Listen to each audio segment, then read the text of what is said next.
A very good evening to everyone, and a very warm welcome to today's webinar. We are gathered at a truly historic juncture in the landscape of global diplomacy.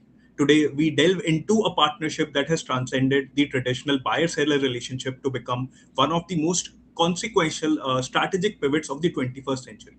That is the Indo-Saudi Strategic Convergence. For decades, the story of India and Saudi Arabia was primarily written in the language of oil and labor. But today, as we look at the progress made through the Strategic Partnership Council, which just saw a landmark expansion in 2025, we see a relationship that is now multidimensional, high tech, and deeply integrated.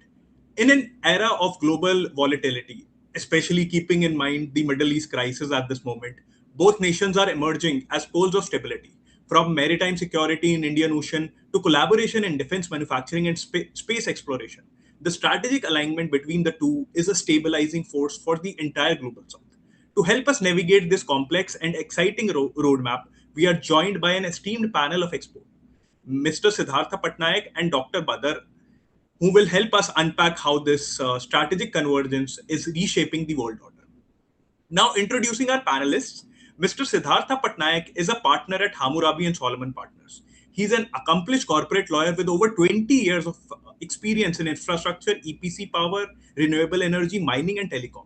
He has led high stake litigations, international arbitration, regulatory matters, and complex EPC contract negotiation for leading corporations including VSH Group, Greco, to name a few. He holds an LLB and MBA from Utkal University and is a member of Supreme Court Bar Association and Odisha High Court Bar Association. Dr. Badar is the managing partner of AlBusaiyes lawyers and legal consultant since 2006. He is a certified lawyer from the Ministry of Justice, Saudi Arabia, and a renowned arbitrator in the kingdom since 2005, and a fellow of Institute of Arbitrator, London. He holds PhD from American University of London with a major in comparative law and Bachelor of Law from King Saud University in Riyadh. With proven track record in arbitration, litigation, drafting, and negotiation skills, he has accomplished various legal and management trainings organized by several international training institutes. He has extensive experience in advising international and local clients from both public and private sectors. Now, after the introduction on that note, I think it's right time for us to start with the discussion for today on the topic the Indo-Saudi Strategic Convergence. So, my first question is to Mr. Patnaik. Sir, how has India's evolving FDI regime helped position the country as a preferred destination for investments from Saudi Arabia in strategic sectors? Over to you, sir. Thank you, Nayan, and it's a pleasure to be part of the esteemed discussion. So, for the question is concerned that how has India's evolving FDI regime helped position the country as a preferred destination? That's exactly it. In India is now being the preferred destination globally, the most safest place on the earth. So now, India's foreign direct investment architecture has undergone a significant transformation over the past decade. The regime has shifted from the systematic requiring prior government approval for most investment to more liberalized structure, where over 90% of FDI now enters to the automatic route, eliminating the need for prior approval. This framework is anchored in Foreign Exchange Management Act 1999, reviewed Foreign Exchange Management Non-Debt Investment Rules 2019, which together govern foreign investment in India. Further, the sectoral liberalization has been a key driver of this shift. Notably, in April 2024, 100% FDI was permitted under the automatic route in space sector component manufacturing. In 2025, a proposal has been introduced to allow 100% FDI in insurance sector, and under Press Note 1 of 2025, a validity of defense manufacturing license has been extended to 15 years. These policy measures are reflected in India's robust investment inflows. In FY 2024-25, the country attracted USD 80.615 billion in foreign investment, marking a 14% increase over the previous. Cumulatively, India has now surpassed $1 trillion in total FDI inflows since April 2002. Against this backdrop, Saudi Arabia remains a relatively modest but a growing investor in India, with cumulative FDI equity inflows of approximately 3.29 billion USD as per the DPIT FDI fact sheet. While it is not among the top investing countries, the upward trajectory indicates increasing engagement. At a meeting of India-Saudi Arabia Strategic Partnership Council in Jeddah in April 2025, Saudi Arabia committed $100 billion in investment across key sectors including energy, petrochemicals, infrastructure, technology, fintech, digital infrastructure, telecommunications, pharmaceuticals, manufacturing, and health. The joint high-level task force on investment came to an understanding in multiple areas to rapidly promote such investment inflows. The structure sector-wise investment plan is supported by India's liberal FDI framework, which provide the necessity for legal certainty for effective execution. Both countries are also working towards a bilateral investment treaty or BIT. Talks have been going on for a while, and at the April 2025 meeting, both sides said they want to wrap up the negotiation as soon as possible. Once signed, this treaty will give Saudi investors a formal legal protection, the right to be treated fairly, protection against an investment being taken away without compensation, and the ability to go to international arbitration if there is a dispute. Until the BIT is signed, India has taken a concrete step in the meantime, concrete step in promoting these bilateral investment and the development of business between the two countries. In the meantime, in May 2025, India allowed Saudi Arabia's public investment fund to go beyond the usual limits on foreign portfolio investment so that it can hold larger stakes in Indian energy companies. This is a significant gesture of trust between the two sides. At the end of the day, what makes India attractive to Saudi investors is that both countries are seizing similar goals at this point of time. India's consumer economy accounts for nearly 60% of its GDP. It is large, growing market that rewards long-term investment. Saudi Arabia, through its Vision 2030 plan, is trying to reduce its dependence on oil and build a more diversified economy. India's expanding sectors, refining, food and agriculture, logistics, renewable energy, are exactly the areas Saudi Arabia wants to put money in. India's investment rules support entry into all of these, and incentives like PLI makes the economic work. The policy direction is clear, and for investor planning over decades, that consistency matters as much as the rules themselves. Over to you, Nayan. Thank you so much, sir, for such an elaborate explanation on the query post. My next question is to Dr. Badar. Dr. Badar, what are the key factors that make India an attractive destination for Saudi investments, and what contractual challenges typically arise at the final stages of energy and infrastructure projects? Over to you, Dr. Badar. Thank you very much for holding this webinar and choosing these topics, and also for our audience from everywhere. And when we talk about the relation between Saudi and India, we talk about long-standing and strong relations. It's been started from more than 5 decades when India was, the trading hub for Gulf region from long time for, the food and for some of the type of the commodities from long time. And also from that time up to now, the relations politically and economically and also business-wise has been witness a huge development in many aspects, and based on the sustainability of the relations and the stability, India becoming nowadays for Saudi trusted trade partners, and it's the fifth international trading partners, of course, after China, America, and UAE, and some other countries, which shows the big importance for India relations with Saudi. Beside this, also there are many, engagements between Saudi and India in different sectors. When we talk about oil and gas, petrochemicals, food sectors, all this, strategic sectors has been witnessing big growth between India and Saudi Arabia in terms of the business and the development as well.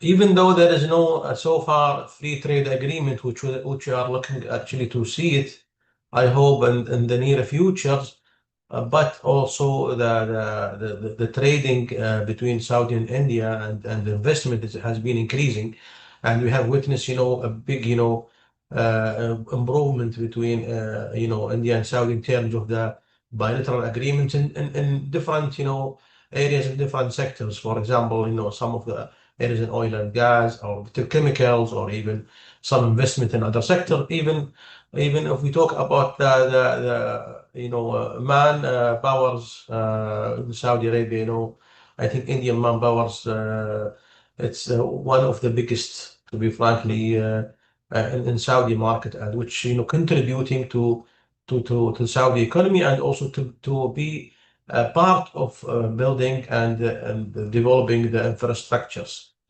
And when we see the growth of the Saudi investment in India, we can see it from different aspects, as direct investment, or through the joint ventures between Saudi companies and Indian companies, which is developing year and years. And the investment in India, I think, attracted Saudis, as India stable countries, and also have a very good relations in terms of the politics, in terms also of the legal regime as well, and also Saudi Arabia as well for Indian, because this time we are witnessing many incentives from Saudi government for Indian companies to come over and to develop their business in Saudi and to establish, as the requirement and the procedure has been modified and developed to be very friendly, attracted, and also to be easy for any investors who would like to penetrate the market, or would like to develop their relations. I think the most, or the most challenge for the investors doing business in India, they have to consider clearly the legal framework about their investment and business, because unfortunately most of the business entities, they focus in the beginning and they give high priority for the business part, for feasibility part, but they leave the framework, the legal framework, or the legal aspect in the end of their business negotiation and discussion, which sometimes it may contradict with their strategy and their plan for doing the business. So they have to identify from the beginning what's their suitable governing law, and also dispute resolution mechanism based on their target from the business, and also they have to put in their mind where is the enforcement for their contract and agreements, because based on the enforcement of the contract and agreements, they have to identify and clearly state the governing law, or also the dispute resolution mechanism. Because of course there is a big difference between Saudi and India in terms of the governing law, in terms of the the legal, regime and the legal system, which obviously, need to identify what's the suitable law and the dispute mechanism for a certain type of transaction. Because if we talk about a trading transaction, not like, industrial or services, or of course, oil and gas business. So they have to be careful when they draft their contract about the legal aspects. While based on my experience for the last 20 years, I haven't witnessed, big, major, challenge in this area, but there is a challenge actually as the business is growing and the development of the partnership in the trading. So they have to identify clearly the areas of the challenge so they can navigate and they can go over it. And also, it's worth to mention that I think there is a need for solving any type of dispute through the alternative dispute mechanism like arbitration, because nowadays the arbitration it's help the speed actually to solve any type of dispute, and also to maintain the stability of the relation, and also to maintain the confidentiality if there is any disputes. This is from my side in this regard, and if there is any other things you'd like me to comment on or to add, I would be happy to elaborate on it or highlight it. And of course, I would be more than happy to receive any comment or any questions from our audience. Thank you. That's very beautifully put, Dr. Badr. Now, building on to what Dr. Badr just said, Mr. Patnaik, I have two questions from you. As Dr. Badr talked about Saudi investment and the petroleum sector, so the questions that I pose to you is how do Saudi invest? How do regional geopolitics and global supply chain shifts influence legal risk assessment for Indo-Saudi commercial deals? And how have India and Saudi Arabia collaborated in the petroleum sector, so specifically petroleum sector, and what legal and contractual frameworks have enabled this cooperation? Over to you, Mr. Patnaik. Yeah, it's a very good question, Nayan. I think both India and Saudi Arabia have chosen to maintain independent foreign policies as they work with multiple partners across the world rather than aligning themselves exclusively with any one bloc or power. This is actually shared strength and it makes bilateral relationship more stable. But it also means that when lawyers and businesses sit down to structure a deal between two countries, they cannot just look at the domestic regulations. They also need to look and need to think about the wider picture, that is with respect to which trade routes the supply chain depends on, who the other parties in the transactions are, and whether the deal touches any area that the government considers sensitive from a national security perspective. One of the most real and immediate risks in India Saudi deals is what happens to the supply of oil and gas when there is instability in the Middle East, which is happening right now. About 20 to 30% of world's oil and LNG passes through the Strait of Hormuz. When there is a trouble in the region, it directly affects the cost and delivery timelines for Indian importers of Saudi crude and LPG. What this means practically for a lawyer drafting a long-term energy supply contract is that the standard force majeure clause is not enough anymore.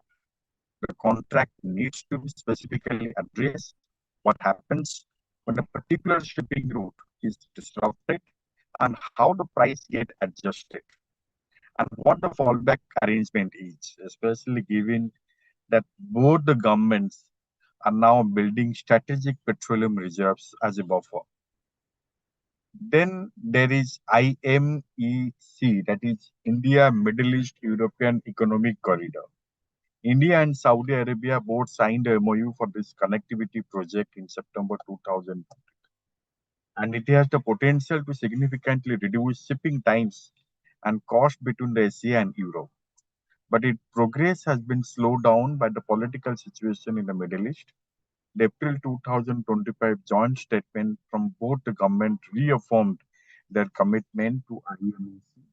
This is encouraging. Any commercial contract that is built around assumption that IMEC infrastructure will be up and running by a certain date needs to have backup provisions, including performance triggers tied to actual construction milestones and dispute resolutions clauses that give parties enough flexibility if the corridor doesn't come together on a schedule. Finally, on the question of compliance and due diligence, since both India and Saudi Arabia deal with many different countries and partners, businesses on both sides need to be careful about who they are contracting with and what the relationship between the parties. Indian companies in the energy and the defense space, in particular, need to look carefully at the counterparty they are dealing with in any Gulf linked transaction.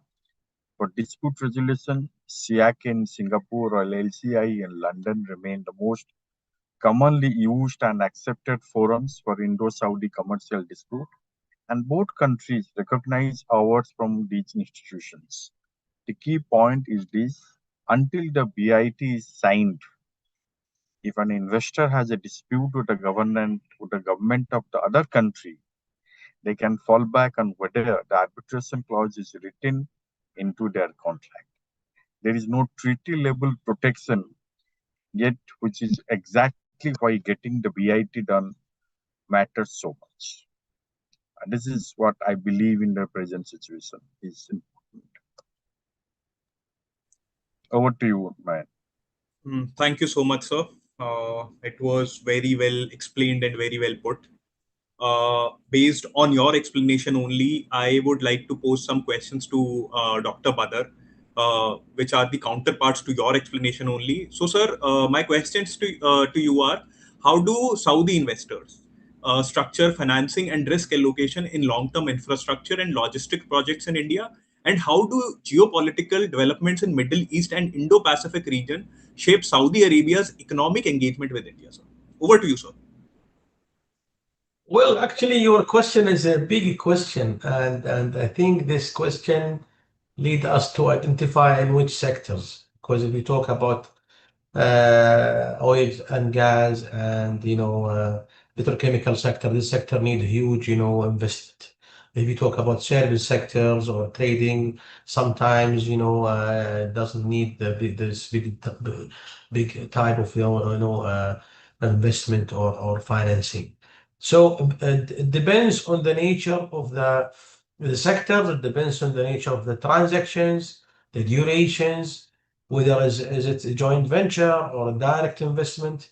And in terms of the the financial structure, generally, the Saudi investors usually they go with the facilities from the banking or from the financial institutions, of course, to secure and also to maintain their interest and to make sure that they are having financial stability and also giving their business the right structure for the financing.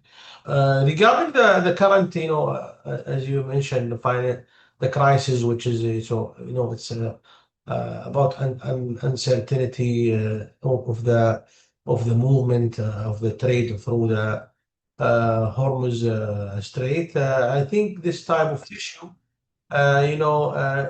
for Saudi, it's not really new issues because Saudi witnessing for the last 3 decades many unrest in the region and also some of the crises during the first Gulf War between Iraq and Iran, sometimes back in the 80s, and after this Iraq and Kuwait and Iraq War in 2003. So Saudi used to deal with all this crisis in a very, wise way and also sophisticated way to make sure that their commitment with international trading partners has been met and also to meet the supply,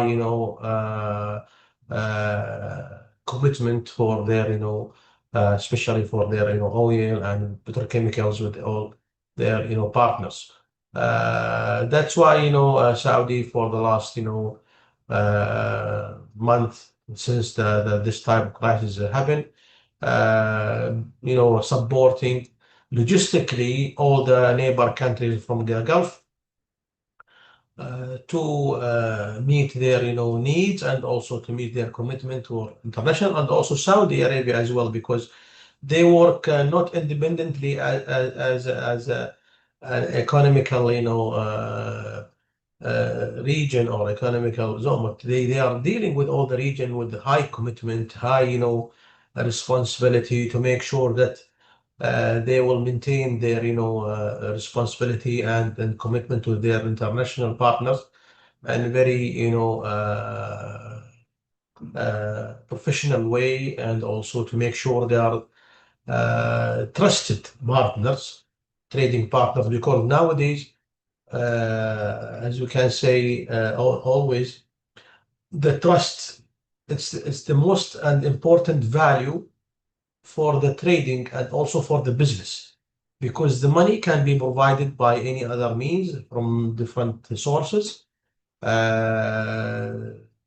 the ecosystems, it's much easier, to maintain it, but the trust is very important, and it's very important factors to sustain and also to develop the relations, which we think that the trust in terms of the business, in terms of the commitment between Saudi and India has been growing years and years. And also, I think this crisis, of course, affected, the trading flow and the business, in a way or another way, but it's in a certain time and limits.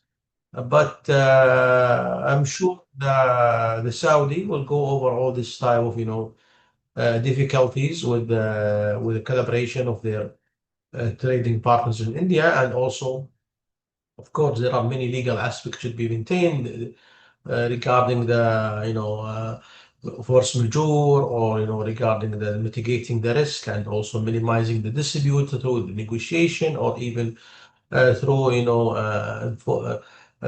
maintaining the discussions between the partners to find a solution for some defaults and difficulties. Because, to me, the most important things, as I said in the beginning, maintaining the mutual interest and the trust between the parties to make sure that the relation will be successful and sustainable, and also to take it to the higher level, which we have witnessed, between Saudi and India, even though through, all the difficulties has been faced in the region for many years, the relations still, very good relations and also developing. But, they need to, from the business sector, they need to develop their, expertise and knowledge in terms of the managing this type of, crisis from the legal way, to make sure that they are fully protected, and also being away from the disputes, because the dispute, it's the nature of the business. As long as there is cross-border business, international business, the dispute is there, which is by nature. It doesn't mean that there is a negative side. It doesn't mean there is a bad faith, but it's mean that there is some movement and some, development in the relation. So the dispute is there, but most importantly, management for this type of, dispute and the crisis, mitigating the dispute and the risk, and also finding the best solutions and the best way to go over it.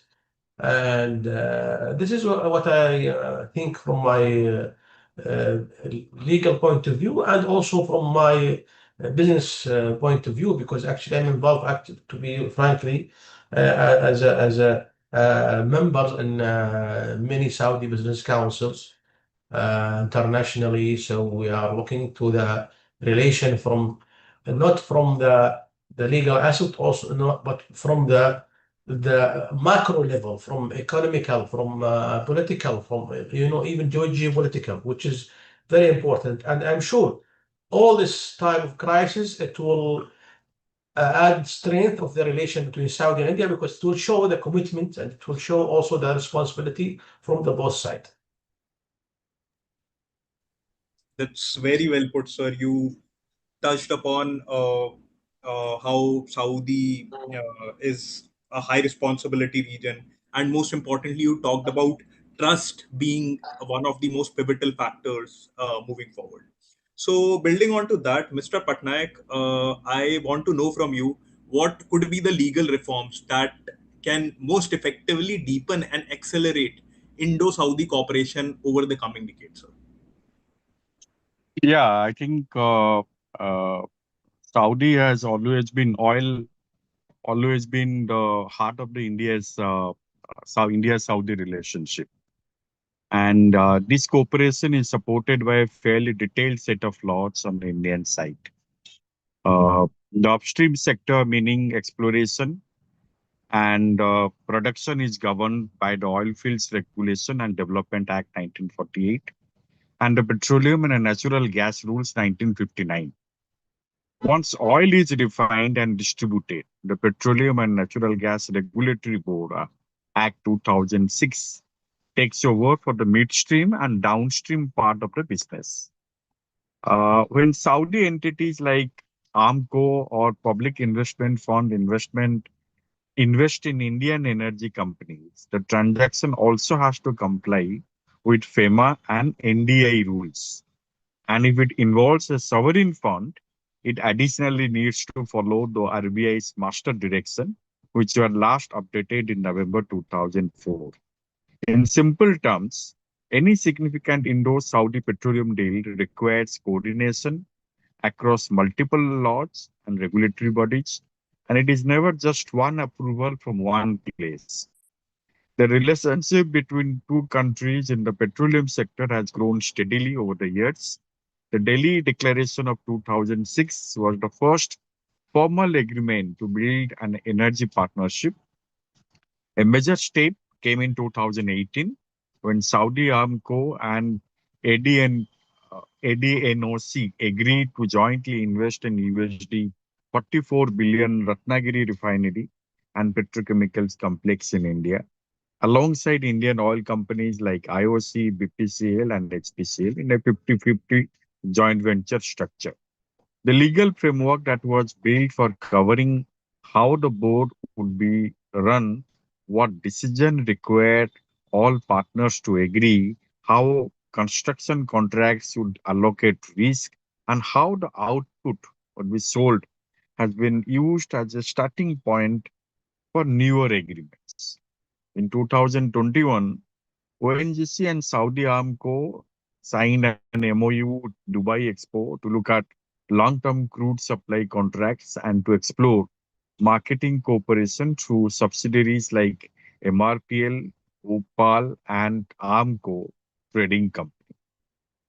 The real shift came after April 2025 when both countries agreed to set up two new oil refineries in India, moving Saudi Arabia from being a seller to being a co-owner. The first refinery will be led by ONGC with Saudi Aramco looking at taking at an equity stake in it. The second will be set up in Nellore, Andhra Pradesh, led by BPCL, with Saudi Arabia expected to own between 20 to 25% of it. So both refineries will have a capacity of 9 MMTPA. The two governments also agreed to work together on India's strategic petroleum reserve program, collaborate on petrochemicals, and study whether it is possible to connect the two countries' electricity grids. On the private sector side, Saudi Aramco's chairman Yassid Al Rumayyan was reappointed as an independent director on Reliance Industries board in June 2024, showing that the relationship goes beyond just government to government deals. Looking ahead, partnership is not going to stay limited to oil. The MOU, uh, which I think has entered between the companies uh, on electrical connections, clean green energy, hydrogen, supply chains was signed in October 2023 and reaffirmed in April 2025. India's National Green Hydrogen Mission has set a target of producing 5 MMT of green hydrogen per year by 2030. Saudi Arabia's Neom Green Hydrogen Project is working towards producing 600 tons of green hydrogen every day. These two ambitions fit well together as India wants to produce and Saudi Arabia has the capital and demand. The challenge from a legal standpoint, therefore, is that the contract and the regulation need to be supported and this kind of cross-border green energy cooperation, which includes agreements for buying and selling hydrogen across borders, framework for sharing technology, and treaties for connecting uh, the electricity grids that are still being built. Getting this legal groundwork right will be one of the most important things both sides need to work on over the next 10 years. Over to you. I think this is all about the legal and regulatory aspect now. Over to you now. Mm, thank you so much, sir, for your insights.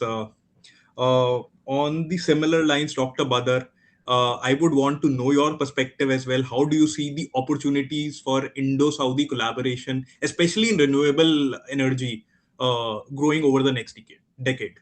Over to you, sir.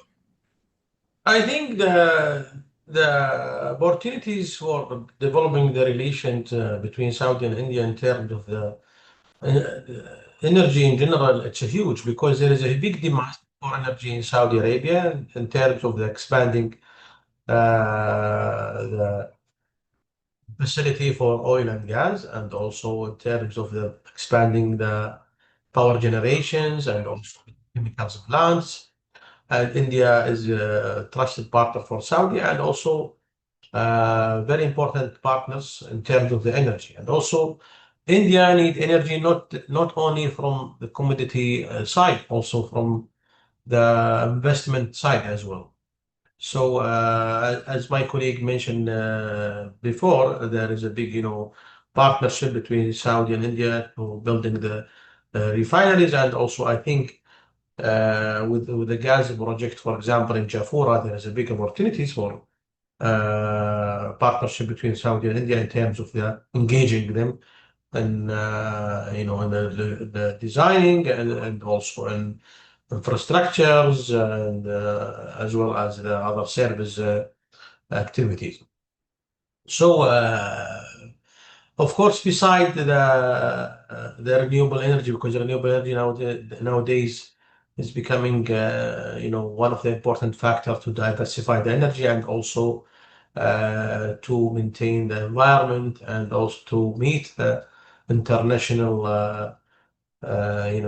commitment to reduce the gas emissions.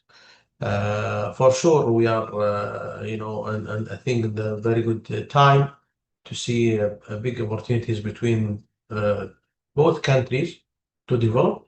But there is a big need, to have a closer, contact and also to have a very optimistic, vision and optimistic, uh, plan to develop the relations and also to see the opportunities from different aspects, not only from investment part, but for from partnership part, because the partnership is most important because partnership it will strengthen the opportunity to develop the relation and also to will make the growth of the investment and the growth of the relation. It's increasing day by day. Because actually I'm wondering to see many Indians companies coming to the markets and also participating in the economy and participating in investment in a very diversify way, not only for energy, but maybe for other, sectors which is supporting energy as well. Thank you. That was very insightful, Dr. Badar. Dr. Badar, I guess we are running a little out of time. So, on that note, I think it's best to say that we conclude this. On that note, audiences, we close the discussion for today. I hope all of you had a nice understanding of the Indo-Saudi Strategic Convergence. During the discussion, both our esteemed speakers moved beyond the headlines to look at how and what next, examining how these synergies are being operationalized on the ground in Indo-Saudi relations. I extend my heartfelt gratitude to both our speakers. Uh, Dr. Badar, just on a concluding note, I have a question from you that I would want your perspective on. Uh, Dr. Badar, how do you see the impact of the war that is happening in the Middle East on the Indo-Saudi relationships, and how would it change the narrative of what we have discussed thus far? And what would be the legal reforms that would be required to mitigate it? Over to you, sir.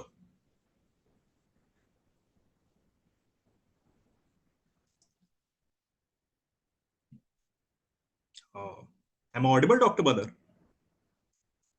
Sorry, come again because I have the Yes, witnessing. yes, yes, yes. So I had a question from you, sir, from the discussion that we have had thus far. Yeah.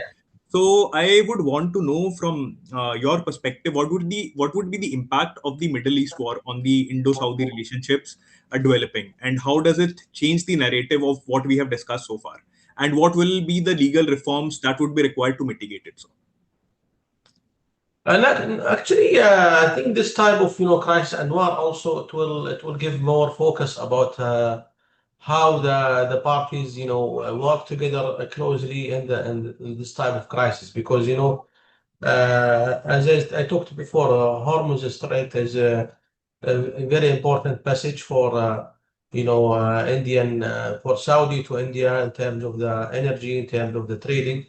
But as you can imagine, there is another alternative through Red Sea. Also, this also it will lead to find with the Indian companies other alternative way to find solutions in terms of the maybe storing or making a store in India in terms of the some type of commodities like because I'm sure there is some plan for this, and like what's happening between, for example, the agreement between Saudi and Japan. There is a storage for some of the crude oil, and which give the Japanese side priority if they would like to buy from that stores or something like this. And also, I'm sure Saudi maybe they have similar arrangement with this. And also, as I said, we have to be sure about maintaining the mechanism for solving any type of dispute in the timely manner, because nowadays, solving the dispute without affecting the flow of the business is very important, and also to pay attention for the force majeure, issues, especially for the war and the crisis, because this one it's uncertain and unexpected. No, nobody expect this escalations happen in this time of year. Of course, there is some of the indications before, but nobody can be certain about what's happening. But of course, maintaining the good plan, emergency plan, and also having a backup plan, it will help to minimize any risk. It will help also to minimize any defaults from both sides and both parties, and also maintaining also mechanism for solving any type of dispute in a timely manner. It will give a very good trust and stability for the smooth of the relation. Thank you so much, sir. I think it's a good note to end this webinar. I hope all of you audiences had a nice time understanding the Indo-Saudi strategic convergence. And I wish to extend my heartfelt gratitude to both our distinguished speakers who took out time from their busy schedules and enlightened us on this very interesting topic. Thank you so much, sir. Thank you. Thank you. All the best, and I hope to continue our discussions and also having this type of seminar or webinar with other topics to highlight it and also to increase the knowledge both communities for their interest and benefits. Thank you so much, sir. We'll definitely endeavor to keep more. Thank you, Dr. for that. Thank you. All the best. Take care. Have a good day. All right, sir. Thank you so much. Bye bye.